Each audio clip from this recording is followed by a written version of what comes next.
hide, I'm not held, I'm just a fraction.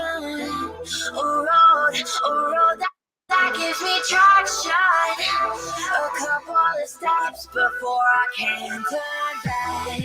I'm losing sight, these lives don't look right, but I love the bite. Shadows ahead, the faintest silhouette serves me right. I'm having a reaction.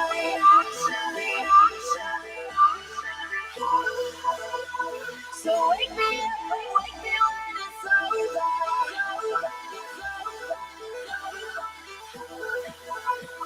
I'm having a reaction.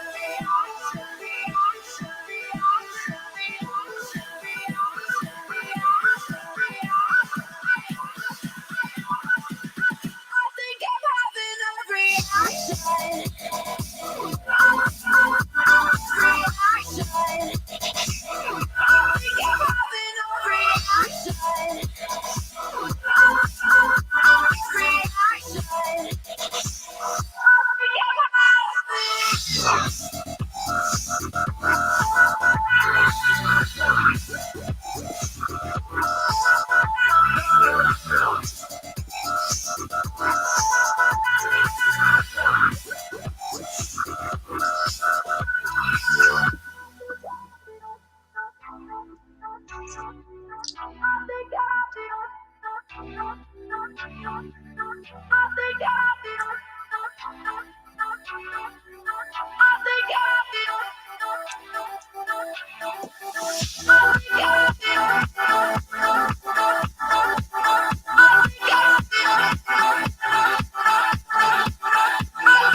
Hello, and welcome to Story Time. I'm Dottie, of course, and I can't really believe it, but we are on not only the last 4 chapters of this book, The Last Battle, but this is the last 4 chapters of this entire series. So I've almost read an entire series of books on my YouTube, and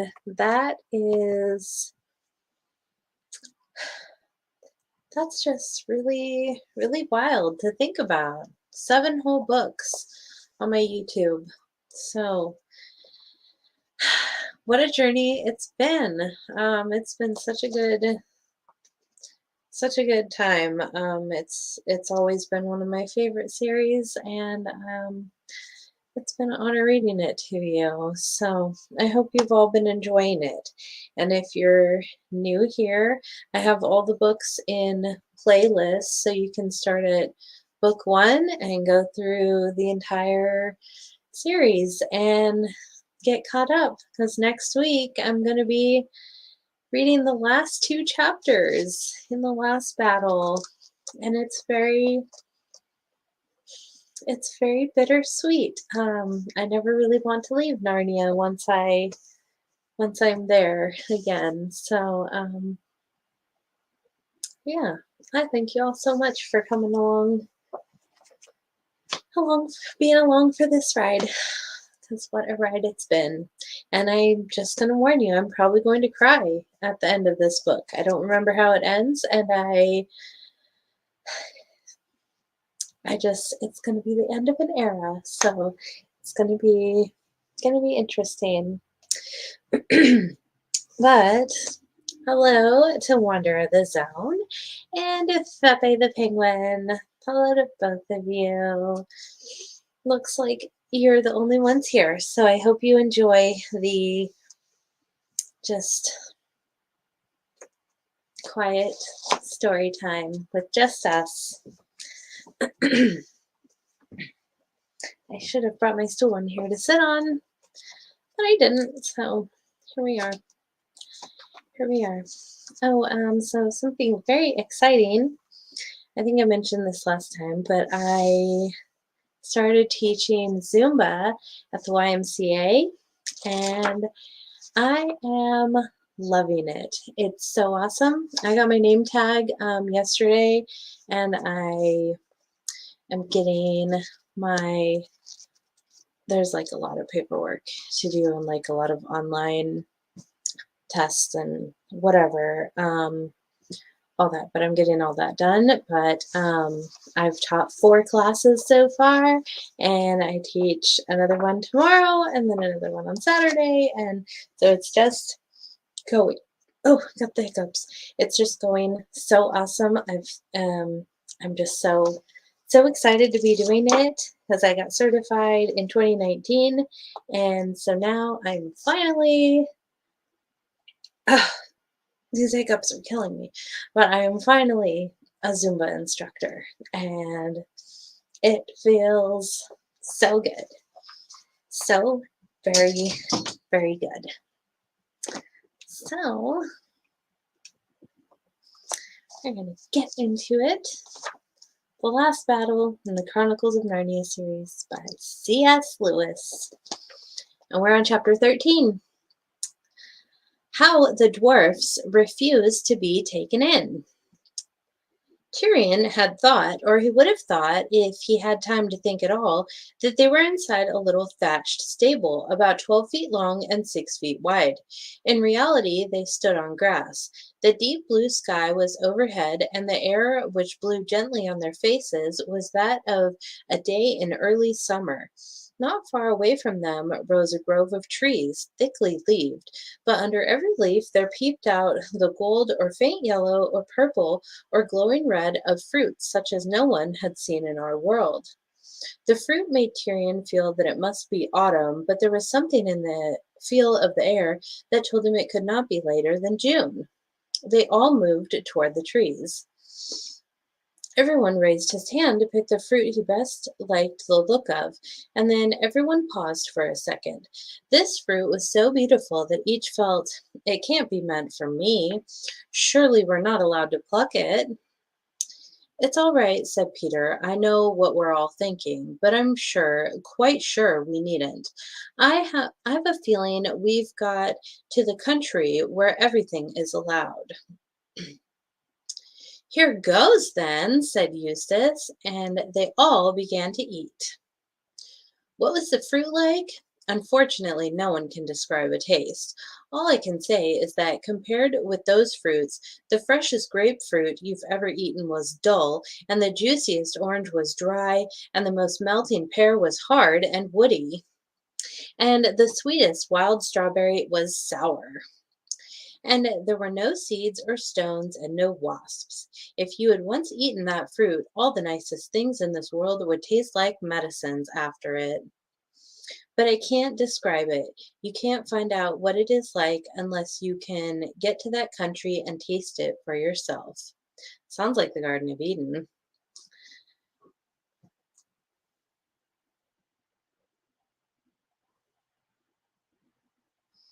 One second.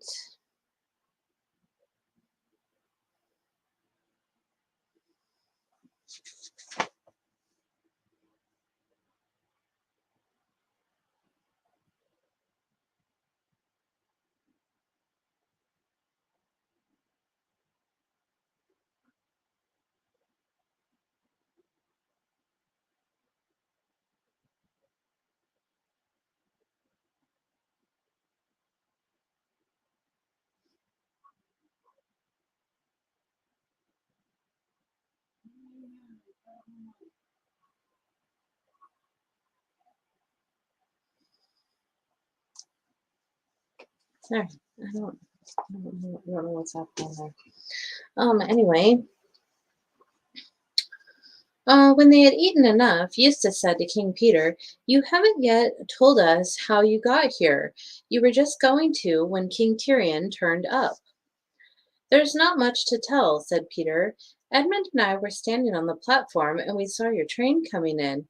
I remember thinking it was taking the bend far too fast, and I remember thinking how funny it was that our people were probably in the same train, though Lucy didn't know about it." "Your people, High King," said Tyrion. "I mean my father and mother, Edmund's and Lucy's and mine." "Why were they?" asked Jill. "You don't mean to say they know about Narnia?" "Oh no, it had nothing to do with Narnia. They were on their way to Bristol. I'd only heard they were going that morning, but Edmund said they'd be bound to be going by that train. Edmund was the sort of person who knows about railways." "And what happened to them?" said Jill. "Well, it's not very easy to describe, is it, Edmund?" said the High King. "Not very," said Edmund. "It wasn't at all like that other time when we were pulled out of our own world by magic. There was a frightful roar, and something hit me with a bang, and it didn't hurt, and I felt not so much scared as, well, excited. Oh, and this is one queer thing. I'd had a rather sore knee from a hack at Rugger.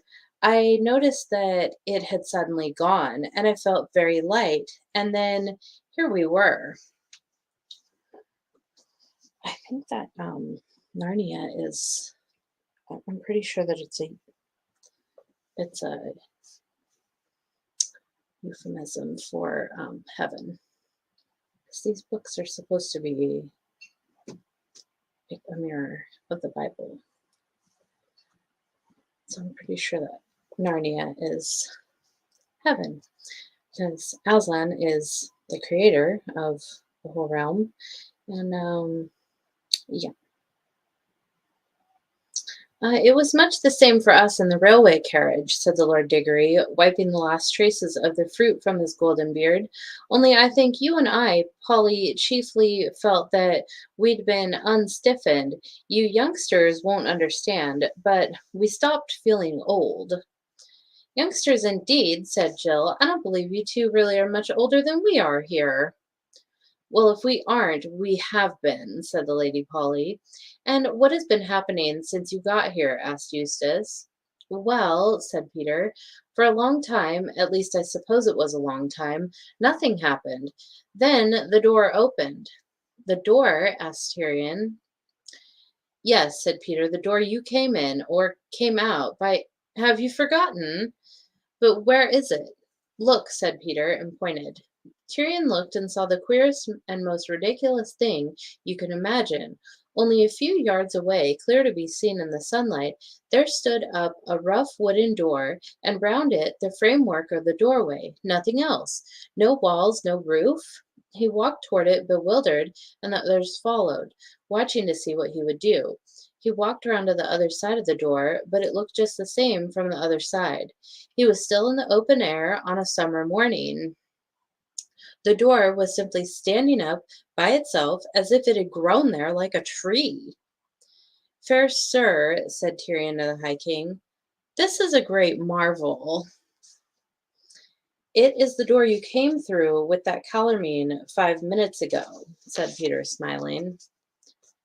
But I did not come in out of the wood. But did I not come in out of the wood into the stable? Whereas this seems to be a door leading from nowhere to nowhere. It looks like that if you walk round it, said Peter, but put your eye to that place where there is a crack between two of the planks and look through. Tyrion put his eye to the hole. At first he could see nothing but blackness. Then, as his eye grew used to it, he saw the dull red glow of a bonfire that was nearly going out, and above that, in a black sky, stars. Then he could see dark figures moving about or standing between him and the fire. He could hear them talking, and their voices were like those of Calormenes. So he knew that he was looking out through the stable door into the darkness of Lantern Waste, where he had fought his last battle. The men were discussing whether to go in and look for Rishta Tarkin, but none of them wanted to do that, or to set fire to the stable. He looked round again and could hardly believe his eyes. There was the blue sky overhead and grassy country spreading as far as he could see in every direction, and his new friends all round him laughing. It seems then, said Tyrion, smiling to himself, that the stable scene from within and the stable scene from without are two different places. Yes, said the Lord Diggory, its inside is bigger than its outside. Yes, said Queen Lucy, in our world too. A stable once had something inside it that was bigger than our whole world. It was the first time she had spoken, and from the thrill in her voice, Tyrion now knew why. She was drinking everything in even more deeply than the others. She had been too happy to speak. He wanted to hear her speak again, so he said, "Of your courtesy, madam, tell on. Tell me your whole adventure." "After the shock and the noise," said Lucy, "we found ourselves here, and we wondered at the door as you did. Then the door opened for the first time. We saw darkness through the doorway when it did, and there came through a big man with a naked sword. We saw by his arms that he was a Calormene. He took his stand beside the door with his sword raised, resting on his shoulder, ready to cut down anyone who came through. We went to him and spoke to him, but we thought he could neither see nor hear us, and he never looked round on the sky and the sunlight and the grass. I think he couldn't see them either. So then we waited a long time. Then we heard the bolt being drawn on the other side of the door. But the man didn't get ready to strike with his sword till he could see who was coming in. So we supposed he had been told to strike some and spare others. But at the very moment when the door opened, all of a sudden Tosh was there on this side of the door. None of us saw where he came from, and through the door there came a big cat. It gave one look at Tosh and ran for its life, just in time, for he pounced at it, and the door hit his beak as it was shut. The man could see Tosh. He turned very pale and bowed down before the monster, but it vanished away. Then we waited a long time. At last the door opened for the third time, and there came in a young Calormene. I liked him. The sentinel at the door started and looked very surprised when he saw him, but I think he didn't. He'd been expecting someone quite different. "I see it all now," said Eustace. He had the bad habit of interrupting stories. "The cat was to go in first, and the sentry had orders to do him no harm. Then the cat was to come out and say he'd seen their beastly Tashlan and pretend to be frightened to scare the other animals. But what Shift never guessed was that the real Tash would turn up, so Ginger came out really frightened. And after that, Shift would send in anyone he wanted to get rid of, and the sentry would kill them. And friend," said Tyrion softly, "you hinder the lady in her tale." "Well," said Lucy, "the sentry was surprised. That gave the other man just time to get on guard. They had a fight. He killed the sentry and flung him outside the door. Then he came walking slowly forward to where we were. He could see us and everything else. We tried to talk to him, but he was rather like a man in a trance. He kept on saying, 'Tosh, Tosh, where is Tosh? I go to Tosh.' And so we gave it up and he went away somewhere. Over there. I liked him. And after that, ah, Lucy made a face. After that, said Edmund, someone flung a monkey through the door, and Tosh was there. Tosh was there again. My sister is so tender-hearted. She doesn't like to tell you that Tosh made one peck and the monkey was gone. Hey, Sufanelli. Serve him right, said Eustace. All the same, I hope he'll disagree with Tosh, too. And after that, said Edmund, came about a dozen dwarfs, and then Jill and Eustace, the last of all yourself. I hope Tosh ate the dwarfs, too, said Eustace. Little swine. No, he didn't, said Lucy, and don't be horrid. They're still here. In fact, you can see them from here. And I've tried and tried to make friends with them, but it's no use. Friends with them, said Eustace, if you knew how those dwarfs have been behaving. Oh, stop it, Eustace, said Lucy. Do come and see them. King Tyrion, perhaps you could do something with them. I can feel no great love for dwarfs today, said Tyrion. Yet at your asking, lady, I would do a greater thing than this. Lucy led the way, and soon they could all see the dwarfs. They had a very odd look. They weren't strolling about or enjoying themselves, although the cords with which they had been tied seemed to have vanished, nor were they lying down and having a rest. They were sitting very close together in a little circle facing one another. They never looked round or took any notice of the humans till Lucy and Tyrion were almost near enough to touch them. Then the dwarfs all cocked their heads as if they couldn't see anyone, but were listening hard and trying to guess by the sound what was happening. Look out, said one of them in a surly voice. Mind where you're going. Don't walk into our faces. All right, said Eustace indignantly. We're not blind. We've got eyes in our heads. They must be darn good ones if you can see and hear, said the same dwarf, whose name was Diggle. In where? Said Edmund. Why, you bonehead, in here, of course, said Diggle, in this pitch black, poky, smelly little hole of a stable. Are you blind? Said Jill. Or are you blind? Said Tyrion. Ain't we all blind in the dark? Said Diggle. Yeah, in my degree. But it isn't dark, you poor stupid dwarf, said Lucy. Can't you see? Look up, look round. Can't you see the sky and the trees and the flowers? Can't you see me? How in the name of all humbug can I see what ain't there? And how can I see you any more than you can see me in this pitch darkness? But I can see you, said Lucy. I'll prove I can see you. You've got a pipe in your mouth. Anyone that knows the smell of baccy could tell you that, said Diggle. Oh, the poor things! This is dreadful, said Lucy. Then she had an idea.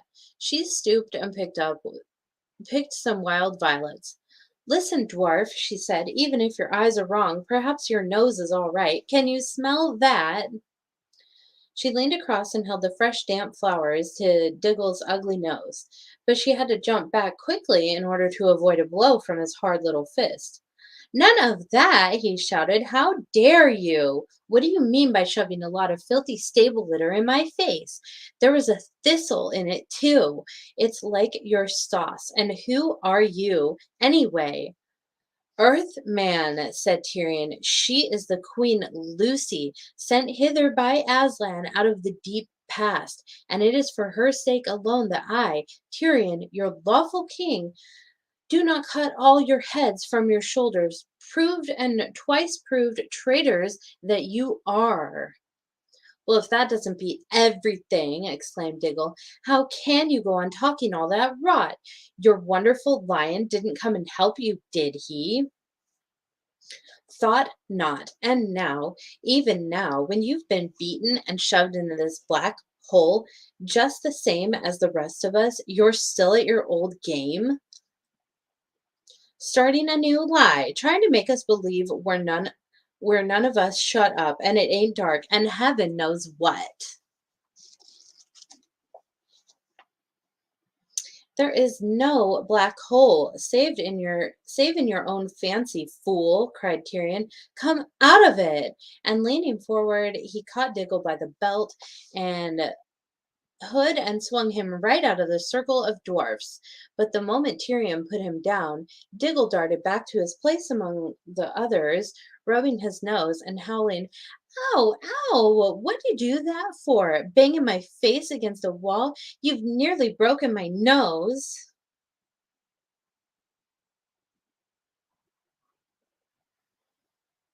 Oh, dear, said Lucy, what are we to do for them? Let him alone, said Eustace, but as he spoke, the earth trembled. The sweet air grew suddenly sweeter. A brightness flashed behind them. All turned. Tyrion turned last because he was afraid. There stood his heart's desire, huge and real, the golden lion, Aslan himself. And already the others were kneeling in a circle round his forepaws and burying their hands and faces in his mane as he stooped his great head to touch them with his tongue. Then he fixed his eyes upon Tyrion, and Tyrion came near, trembling, and flung himself at the lion's feet.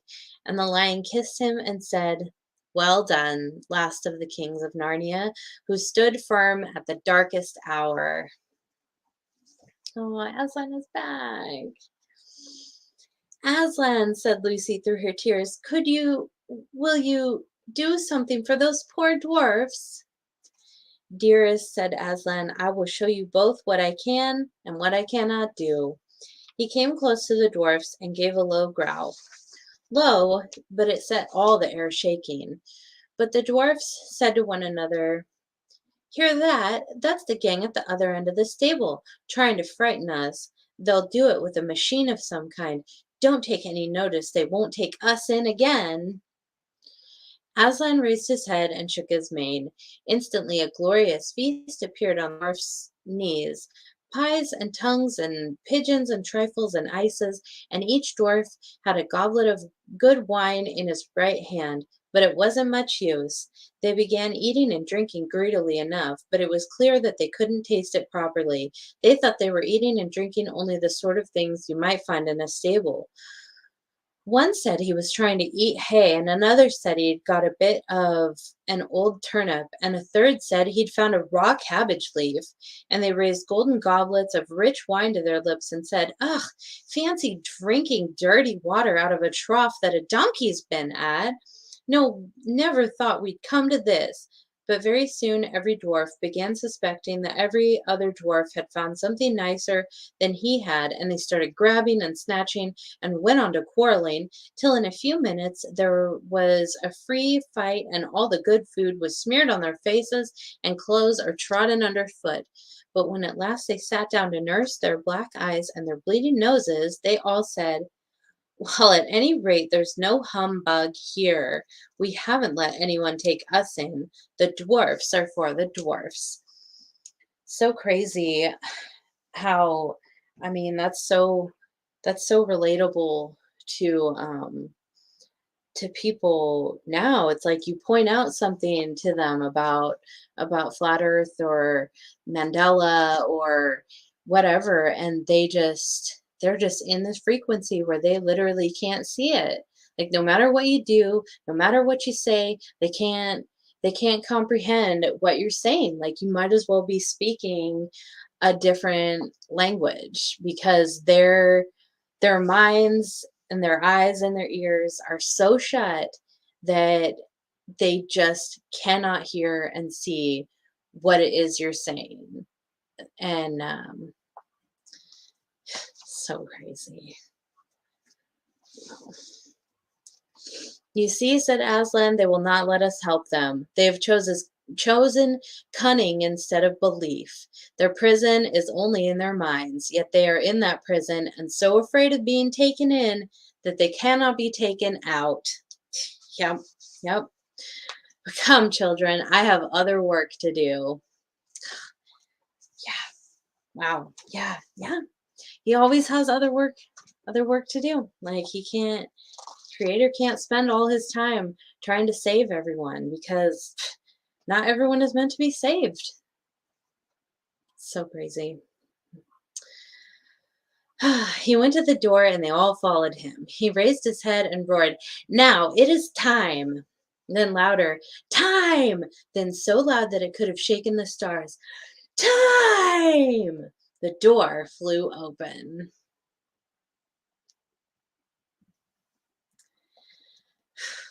Chapter 14, Night Falls on Narnia. They all stood beside Aslan on his right side and looked through the open doorway. The bonfire had gone out. On the earth all was blackness. In fact, you could not have told you You could not have told that you were looking into a wood if you had not seen where the dark shapes of the trees ended and the stars began. But when Aslan had roared yet again, out on their left they saw another black shape. That is, they saw another patch where there were no stars, and the patch rose up higher and higher and became the shape of a man, the hugest of all giants. They all knew Narnia well enough to work out where he must be standing. He must be on the high moorlands that stretched away to the north beyond the river Shribble. Then Jill and Eustace remembered how, once long ago, in the deep caves beneath those moors, they had seen a great giant asleep and been told that his name was Father Time, and that he would wake on the day the world ended. Oh, that just made me sad. Oh.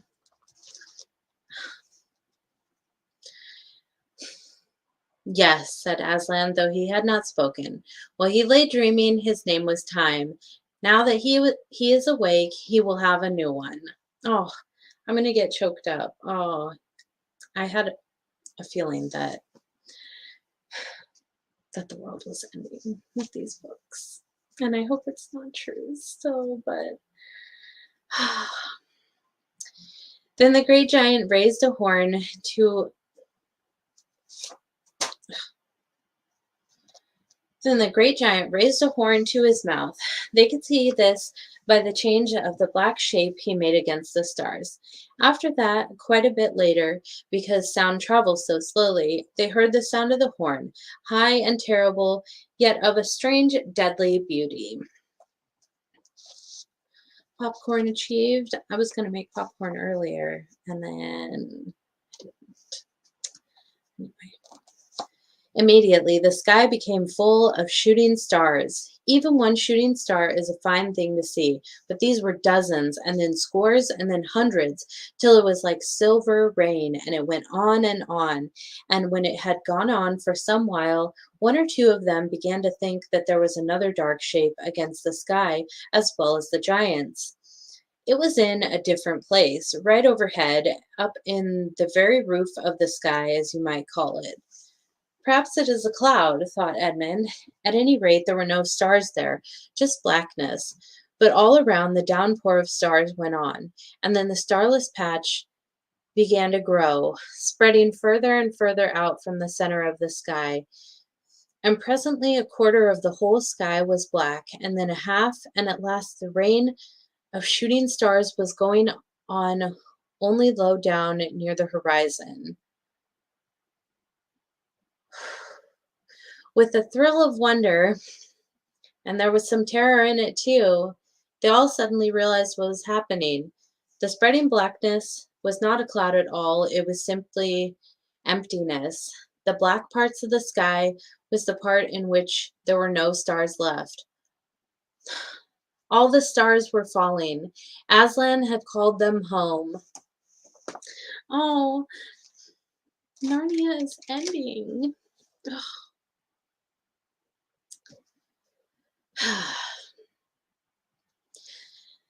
The last few seconds before the rain of stars had quite ended were very exciting. Stars began falling all around them, but stars in that world are not the great flaming globes they are in ours. They are people. Edmund and Lucy had once met one. So now they found showers of glittering people, all with long hair like burning silver and spears like white hot metal, rushing down to them out of the black air, swifter than falling stones. They made a hissing noise as they landed and burnt the grass, and all these stars glided past them and stood somewhere behind, a little to the right.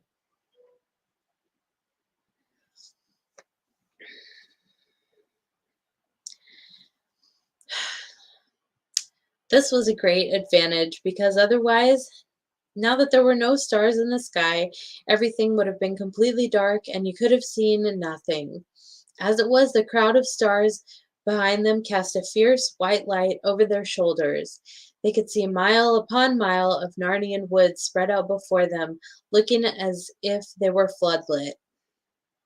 Every bush and almost every blade of grass had its black shadow behind it.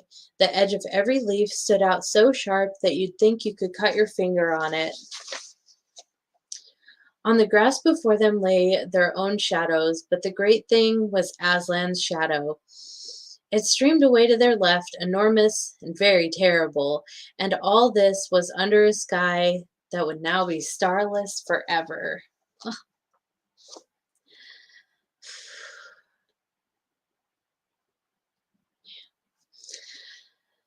The light from behind them and a little to their right was so strong that it lit up even the slopes on the northern moors.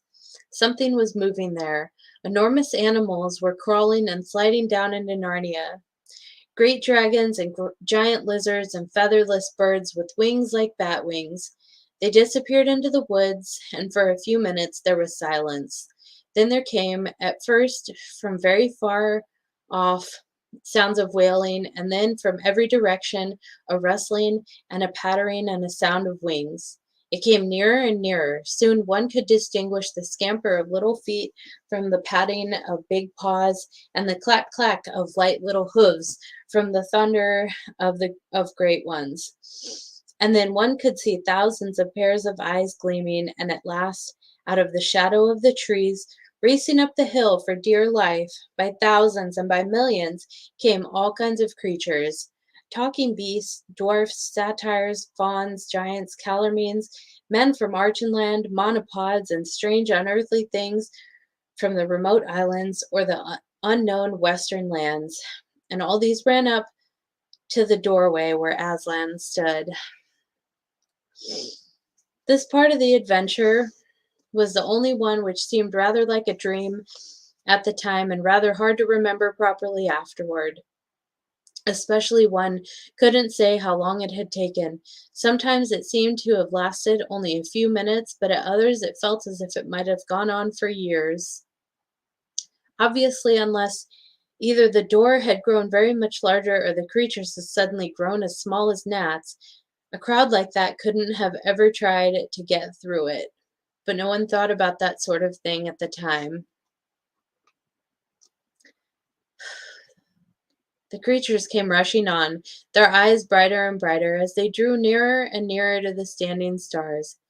But as they came right up to Aslan, one or other of two things happened to each of them. They all looked straight in his face. I don't think they had any choice about that. And when some looked, the expression on their faces changed terribly. It was fear and hatred, except that on the faces of the talking beasts, the fear and hatred lasted only for a fraction of a second. You could see that they suddenly ceased to be talking beasts. They were just ordinary animals. And all the creatures who looked at Aslan in that way swerved to their right, his left, and disappeared into his huge black shadow, which, as you have heard, streamed away to the left of the doorway. The children never saw them again. I don't know what became of them, but the others looked in the face of Aslan and loved him, though some of them were very frightened at the same time. And all these came in at the door, in on Aslan's right.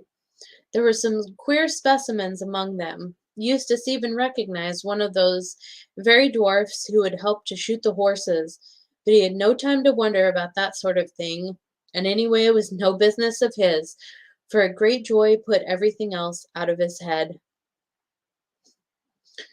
Among the happy creatures who now came crowding round Tyrion and his friends were all those whom they had thought dead. There was Runewit the centaur and Jewel the unicorn, and the good boar and the good bear, and Farsight the eagle, and the dear dogs and the horses, and Poggin the dwarf. Oh, yeah.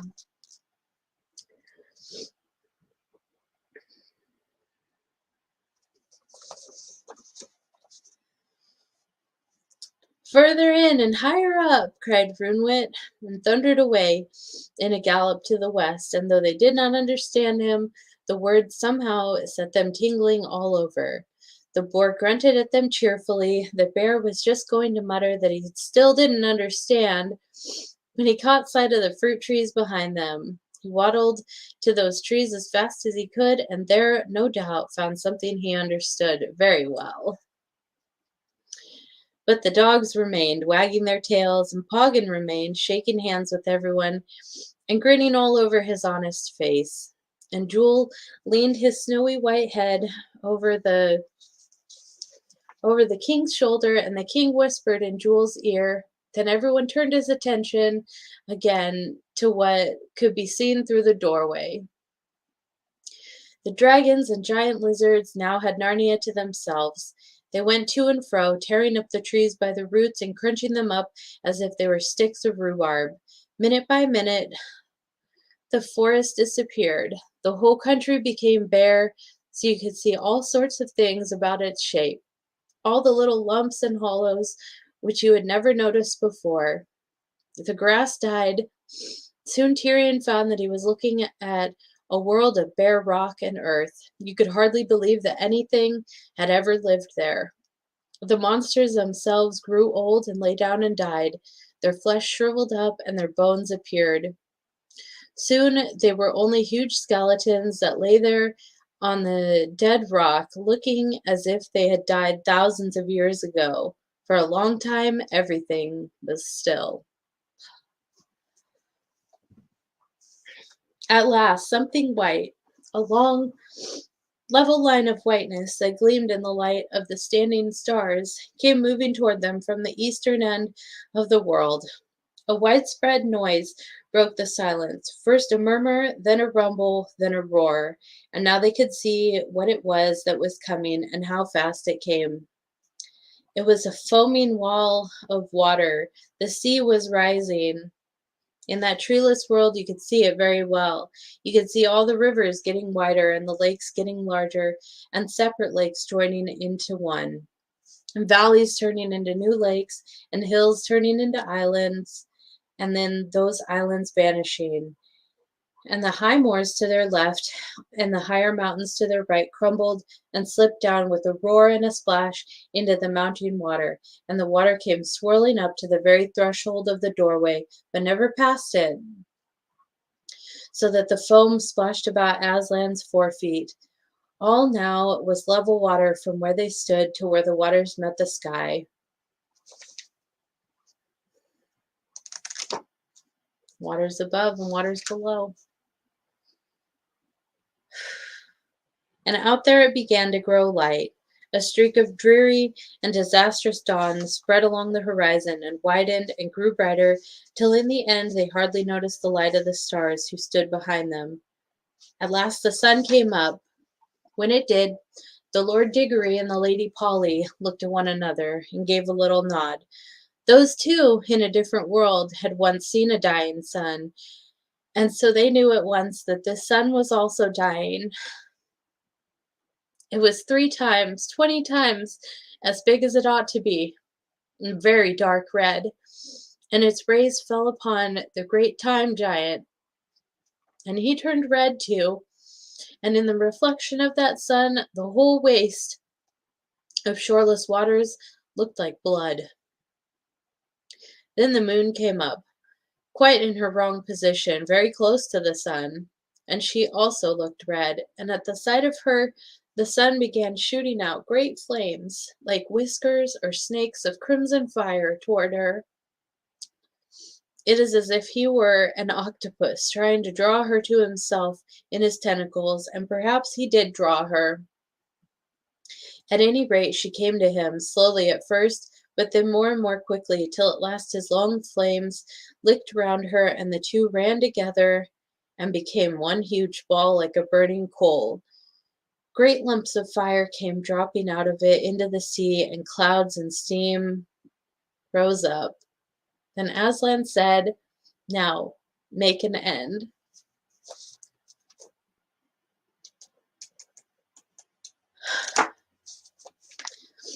The giant threw his horn into the sea. Then he stretched out one arm, very black it looked, and thousands of miles long, across the sky, till his hand reached the sun.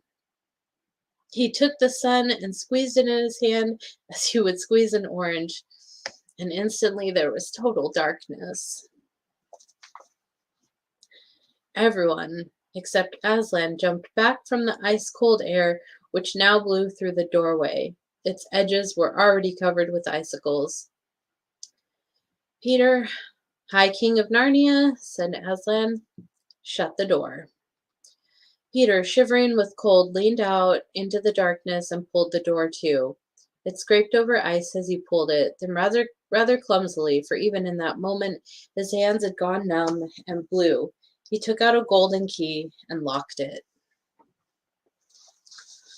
They had seen strange things enough through the doorway, but it was stranger than any of them to look round and find themselves in warm daylight, the blue sky above them, flowers at their feet, and laughter in Aslan's eyes. He turned swiftly round, crouched lower, lashed himself with his tail, and shot away like a golden arrow. Come further in, come further up, he shouted over his shoulder. But who could keep up with him at that pace? They set out walking westward to follow him. So, said Peter, night falls on Narnia. What, Lucy, you're not crying? With Aslan ahead and all of us here. Don't try to stop me, Peter, said Lucy. I am sure Aslan would not. I am sure it is not wrong to mourn for Narnia. Think of all that lies dead and frozen behind that door. Exactly. Yes, and I did hope, said Jill, that it might go on forever. I knew our world couldn't. I did think Narnia might. I saw it begin, said the Lord Diggory. I did not think I would live to see it die.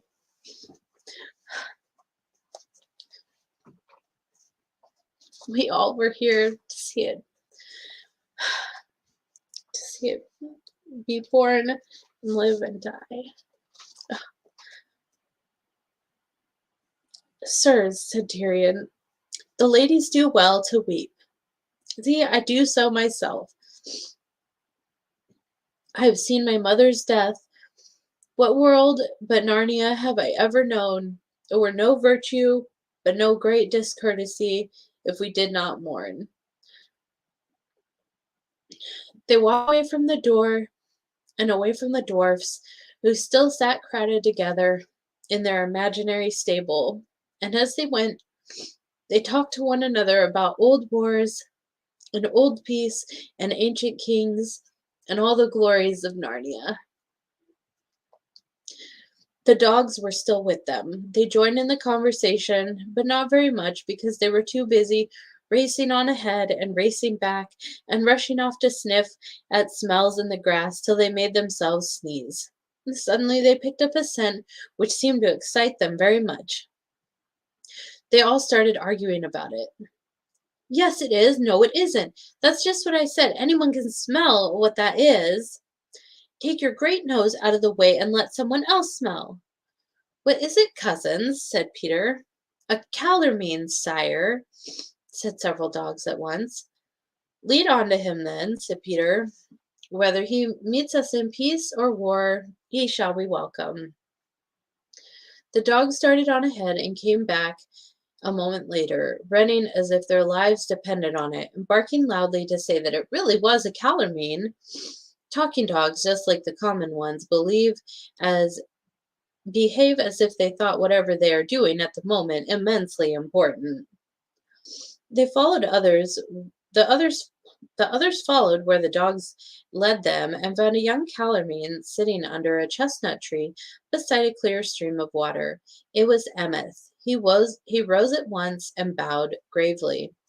Sir, he said to Peter, I know not whether you are my friend or my foe, but I should count it my honor to have you for either. Has not one of the poets said that a noble friend is the best gift, and a noble enemy the next best?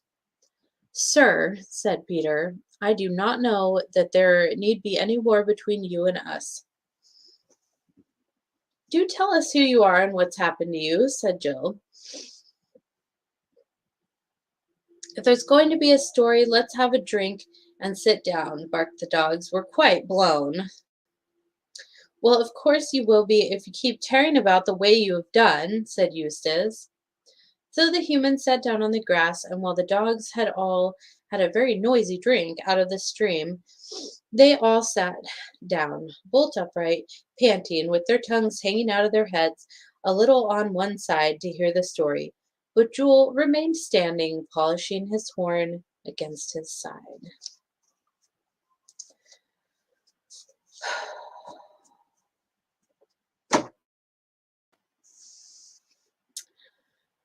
That's the end of those two chapters.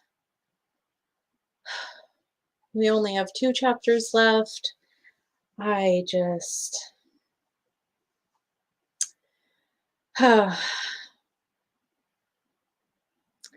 don't even know what to say. It's just it's so beautiful and so powerful.